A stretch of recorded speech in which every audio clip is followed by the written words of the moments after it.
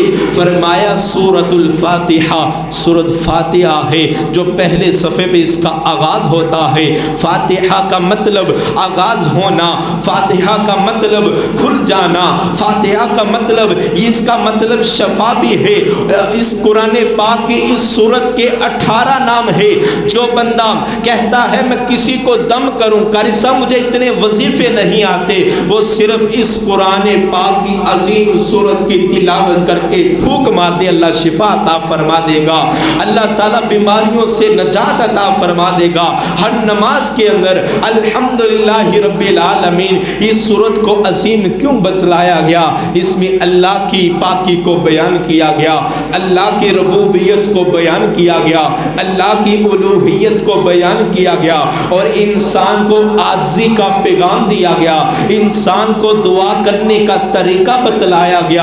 اہدنا الصراط المستقیم، یا اللہ دنیا کے اندر بڑے بڑے رستے ہیں، کوئی مجھے ادھر لے کر جاتا ہے، کوئی ادھر لے کر جاتا ہے، یا اللہ میں کس رستے پر چلوں؟ رب العالمین فرماتے ہیں وَاعْتَصِمُوا بِحَبْلِ اللَّهِ جَمِيعًا، میری ایک رسی میں نے دنیا کے اندر چھوڑ دی ہے جو جنت کی طرف جاتی ہے۔ یا اللہ وہ کون سی رسی ہے؟ فرمایا میرا کلام ہے، وہ قرآن پاک ہے، میرے مصطفیٰ کا فرمان ہے، وہ حدیث مبارکہ ہے، ان کو تھام لو۔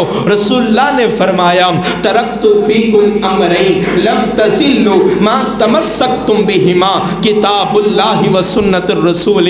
رب العالمین کے سامنے، اس کائنات کے لوگوں کے سامنے میں ایک پیغام رکھ رہا ہوں، جو انسان اس کو مضبوطی سے تھام لے گا، ان دو چیزوں کو مضبوطی سے تھام لے گا، اسے کشکول پکڑنے کی اب ضرورت کوئی نہیں رہے گی، اس کے سارے مسائل کا حل ہو جائے گا۔ وہ قرآن سے ہوگا، وہ رسول اللہ کے فرمان سے ہوگا۔ فرمائے یہ دو چیزوں کو مضبوطی سے تھام لینا، کسی کے دربار، کسی کے سامنے اپنے گھٹنے ٹیکنے کی ضرورت کوئی نہیں، صرف اللہ کا فرمان ہے اور رسول اللہ کا کلام ہے، رسول اللہ کا فرمان عالی شان ہے، ہمیں اس کو ماننے کی توفیق عطا فرمائے اللہ۔ اہدنا الصراط المستقیم، اس صورت کے اندر ہمیں اللہ سے دعا مانگنے کا طریقہ بتلایا جاتا ہے، اس صورت کے اندر نیک کاروں کے اندر شمولیت کا طریقہ اور اللہ سے دعا اور التجا کی جاتی ہے۔ اور رسول اللہ نے فرمایا کہ 4 کلمات اللہ کو بڑے پسند ہے، کلمے بڑے ہلکے، ہر ایک بندے کو یاد، جب بھی آپ چلتے پھرتے یہ کلمات پڑھا کرو۔ پہلا کلمہ سبحان اللہ، دوسرا کلمہ الحمدللہ، تیسرا کلمہ لا الہ الا اللہ، اور چوتھا کلمہ اللہ اکبر۔ سبحان اللہ، الحمدللہ، لا الہ الا اللہ، اللہ اکبر، بڑے ایزی اور بڑے آسان یہ کلمے ہیں، ہمیں یہ کلمے پڑھنا چاہیے، اپنی جنتوں کو رنگین کرنا چاہیے، اپنی جنتوں کے اندر درختوں کو لگانا چاہیے، پھل پھول شجر اناج ہمیں بڑے اچھے لگتے ہیں، آپ کے سامنے یہ پھول لگے، آپ کو اچھا لگا، آپ کی جنت بھی ایسے پھولوں سے رنگین ہوگی، اس سے بھی کہیں خوبصورت وہ پھول ہوں گے، وہ مہکنے والے پھول ہوں گے، آنکھوں کو رنگین اور خوش کرنے والے وہ پھول ہوں گے، وہ پھل پھول شجر اناج جنت کے کیا بتلانے۔ رسول اللہ نے فرمایا کسی آنکھ نے اس جیسی جنت کو کبھی دیکھا بھی نہیں، نہ کانوں سے سنا ہے، نہ زبان سے بیان کیا ہے، نہ کسی سوچ نے سوچا ہے۔ اگر ہم سوچے جنت اتنی خوبصورت، میں فلاں بادشاہ کا محل دیکھا بڑا خوبصورت، شاید جنت جیسا لگ رہا تھا، حضرات جنت ایسی نہیں، جنت کے اندر کوئی پریشانی نہ ہوگی، جنت کو اللہ نے دنیا سے اوجل اس لیے رکھا ہے تاکہ انسان اس کے لیے تیار ہو جائے، تاکہ انسان اس کے لیے عبادت کرے، اپنے رب کو راضی کرے۔ دعا ہے رب جلیل سے اللہ تعالی ہمیں اپنا سچا پکا مسلمان امتی بنا دے، ہمیں اس جنت کی تیاری کرنے کی توفیق عطا فرما دے، قرآن و سنت پر عمل کرنے کی توفیق عطا فرما دے۔